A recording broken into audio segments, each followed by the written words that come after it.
இப்போ ஒரு ஜாதகத்தை ஒரு தகுதியான ஒரு ஜோசியர் பார்த்தார்னா இந்த ஜாதகருக்கு நடக்கக்கூடிய தசாபுத்தி, இந்த ஜாதகத்தில் இருக்கக்கூடிய கிரக அமைப்புகளை கொண்டு அந்த ஜாதகருக்கு எந்த மாதிரியான நோய் எந்த காலகட்டத்தில் வரும் அப்படிங்கிற முதற்கொண்டு சொல்லிவிடலாம். இது ஜோடம் படித்த ஜோசியர்கள் நிச்சயமாக சொல்லுவார்கள். அப்படி பார்க்கும்போது எதன் அடிப்படையில் சொல்லப்பட்டிருக்கு அப்படின்னா, ஜோடத்தில் லக்னம் என்பது முக்கியம். அந்த லக்னத்துடன் 6ஆம் இடம் சொல்லக்கூடிய மொத்தம் 12 பாவங்களை ஜோட சாஸ்திரங்களில் சொல்லப்பட்டிருக்கு.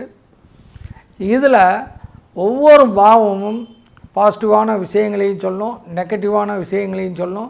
இதுக்கு 2க்கு இடைப்பட்டிருக்கக்கூடிய நீட்டலான விஷயங்களையும் ஒவ்வொரு பாவங்களும் வெளிப்படுத்தும்.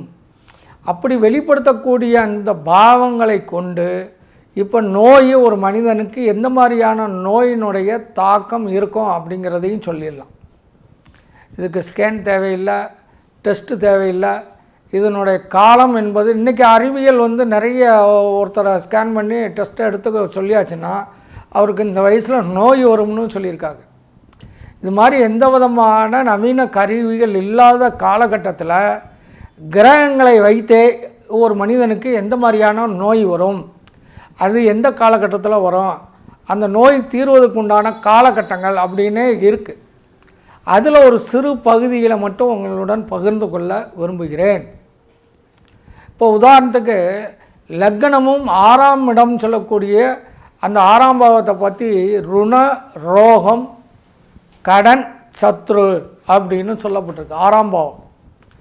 ருணம் என்பது வேதனை, ரோகம் என்பது நோய், கடன் அதுவும் நோய் தான். கடன் பட்டார் நஞ்சம் போல் கதறினான் இலங்கை வேந்தல் அப்படின்னு நம்ம ஒரு பழமொழி படிச்சிருப்போம். இன்றைக்கி கடன் கொடுத்தவன் தான் கதற மாதிரி ஆகிப்போச்சு. ஆனால் இந்த கடன், நோய், எதிரி, இதை பூராத்தையும் எதிரினாலே மனசுக்குள்ளே பயம் வந்துடும். அப்போ நோய் என்பது உடல் சார்ந்த விஷயம் மட்டுமல்ல, மனம் சார்ந்த விஷயம், சூழல் சார்ந்த விஷயம். சில பேருக்கு பார்த்திங்கன்னா ஊரில் ஒரு நோய் வருதுன்னா அவருக்கு முதல் பலியாகிறது ஒருத்தர் இருப்பார். இப்போ அவருடைய ஜாதகத்தை நம்ம பார்த்தோம்னா இந்த லக்னம் என்பது 6ஆம் இடத்துடன் நெருங்கிய தொடர்போடு இருக்கும். இந்த 6ஆம் பாவங்கிறது ருணரோக சத்ரு அப்படின்னு. அப்போ கடன், வேதனை, நோய், எதிரி, இத்தனையும் அந்த ஜாதகருக்கு எல்லாமே மாறி மாறி வரும்.